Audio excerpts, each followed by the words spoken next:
এক টুকরো রোদ্দুর বৃষ্টি কবিতার আসরের সকল বন্ধুদের নমস্কার জানিয়ে শুরু করছি আজকের কবিতার আসর। আগামীকাল 22শে শ্রাবণ, বিশ্বকবি রবীন্দ্রনাথ ঠাকুরের প্রয়াণ দিবস।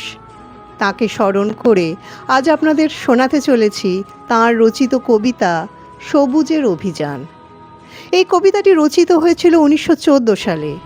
এটি বলাকা কাব্যগ্রন্থের একটি কবিতা। শুনতে থাকুন আজকের কবিতা সবুজের অভিযান। ওরে নবীন, ওরে আমার কাঁচা, ওরে সবুজ, ওরে অবুজ, আধমরাদের ঘা মেরে তুই বাঁচা। রক্ত আলোর মদে মাতাল ভরে আজকে যে যা বলে বলুক তোরে, সকল তর্ক হেলায় তুচ্ছ করে পুচ্ছটি তোর উচ্চে তুলে নাচা। আয় দুরন্ত, আয় রে আমার কাঁচা। খাঁচাখানা দুলছে মৃদু হাওয়ায়, আর তো কিছুই নড়ে না রে ওদের ঘরে, ওদের ঘরের দাওয়ায়। ওই যে প্রবীণ, ওই যে পরম পাকা, চক্ষু কর্ণ দুইটি ডানায় ঢাকা, ঝিমায় যেন চিত্রপটে আঁকা।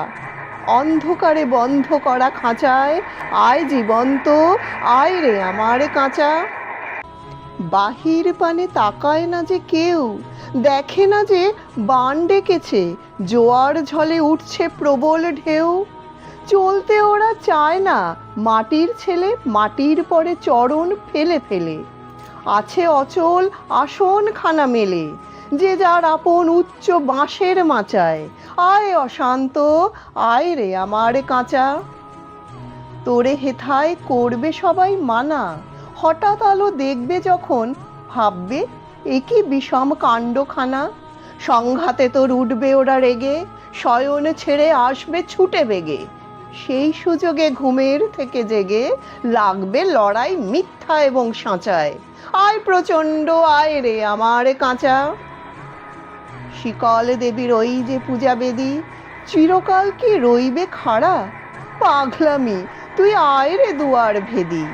ঝড়ের মাতন বিজয় কেতনে নেড়ে অট্টহাস্যে আকাশ খানা ফেড়ে, ভোলানাথের ঝোলাঝুলি ঝেড়ে ভুলগুলো সব আনরে বাছা বাছা। আয় প্রমুক্ত, আয় রে আমার কাঁচা। আনরে টেনে বাঁধা পথের শেষে বিবাগী কর অবাধ পানে, পথ কেটে যায় অজানাদের দেশে। আপদ আছে, জানি আঘাত আছে, তাই জেনে তো বক্ষে পরাণ নাচে। ঘুচিয়ে দে ভাই পুঁথি পোড়োর কাছে, পথে চলার বিধি বিধান যাচা। আয় প্রমুক্ত, আয় রে আমার কাঁচা। চিরযুবা, তুই যে চিরজীবী, জীর্ণ জরা ঝরিয়ে দিয়ে প্রাণ অফুরান ছড়িয়ে দে দাঁড় দিবি। সবুজ নেশায় ভোর করেছিস ধরা, ঝড়ের মেঘে তোরই তরিতে ভরা। বসন্তে পরাণ আকুল করা, আপন গলার বকুল মালা গাছা। আয় রে অমর, আয় রে আমার কাঁচা। কবিতাটি ভালো লাগলে লাইক, কমেন্ট ও শেয়ার করে নেবেন আপনাদের পরিচিতদের সঙ্গে। এক টুকরো রোদ্দুর বৃষ্টি কবিতার আসরের পাশে থেকে আমাদের উৎসাহিত করবেন। সবাই সপরিবারে খুব ভালো থাকবেন, সুস্থ থাকবেন। ধন্যবাদ।